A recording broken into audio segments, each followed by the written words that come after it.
Take a slow breath with me. I want to tell you a story, but not in a rushed way, in a human way.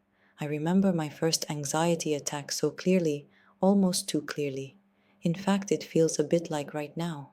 You know that moment when your body suddenly decides it's the hottest place on earth? Yes, that moment. It's hot in here. It really is. And then the wave comes. Fear, sudden and loud. Your heart starts pounding like it's late for something important. Your breath runs ahead of you, completely ignoring your plans. Your face gets warm, and then, just to keep things interesting, a cold sweat shows up, uninvited. That moment changed my life. Right there, in the middle of that internal chaos, I made a quiet decision. I decided I would dedicate my career to trying to rid the world of that feeling, anxiety. And then, somewhere along the way, I had a realization that surprised me, a humbling one. Eradicating anxiety completely would not be good for us. I know that sounds strange. Sometimes anxiety absolutely interferes with life. That's clinical anxiety, and yes, that deserves professional care and real support. But many other times, anxiety is just uncomfortable, uncontrollable, loud, sweaty, and yes, still hot in here. But that kind of anxiety, that kind can be useful. Some of the most influential leaders in history were shaped inside anxiety, not despite it.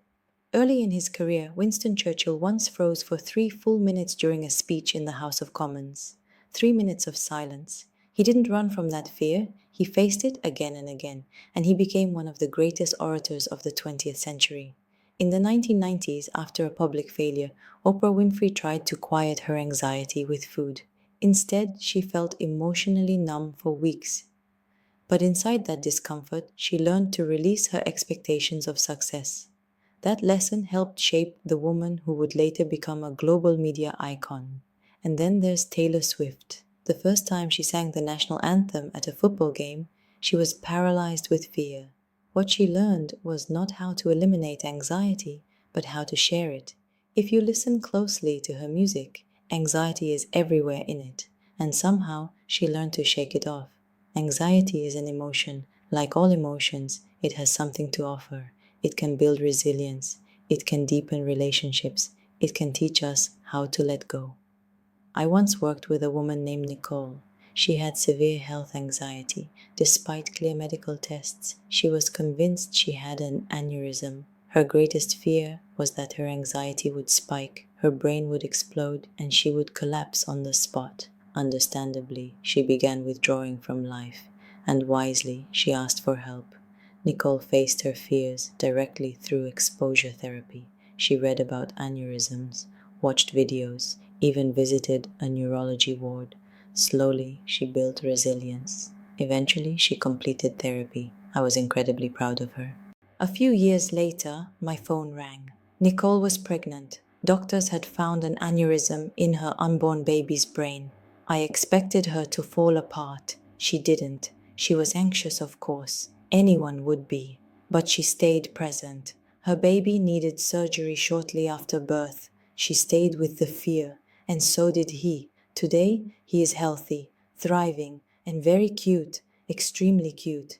Nicole is a resilient mother because she learned how to face anxiety, not flee from it, and you are more like Nicole than you think. There have been moments in your life when you felt panicked and kept going anyway, when discomfort showed up and you stayed. You already know, deep down, that anxiety never fully disappears. Pushing against it builds strength, emotional muscle, the kind you need to move through life with grace. Anxiety also connects us. It's hard to love someone with anxiety. It can be even harder to receive love when you're anxious. But real connection requires vulnerability. The people you feel closest to are often the ones you've shared your fears with. I'll share one of mine now. I am terrified of failure, professional failure especially. That fear fueled my success, but it created distance in my relationships. The feelings didn't disappear, they just found creative ways to express themselves, like a chef in the back of my emotional kitchen, cooking up tension and criticism. Miri stayed, and more importantly, she showed me that I would not be judged if I failed. That love allowed me to lower my guard. Naming my fears out loud was harder than anything I had done professionally, but it was worth it. Turning anxiety into love might be the bravest thing we do. Losing control is terrifying, but when you expect it, when you consent to it, letting go can feel surprisingly good. That's why we seek adrenaline, movies, roller coasters, even horror films. Life isn't a movie, but once in a while it helps to sit back and ride. Some call this surrender spiritual. Accepting what we cannot control brings peace. Anxiety is not shameful, it's human, and it's here to stay. So, here are four gentle steps to work with it. First, identify. Pause and ask yourself, what am I truly afraid of? Second, share. Say it out loud.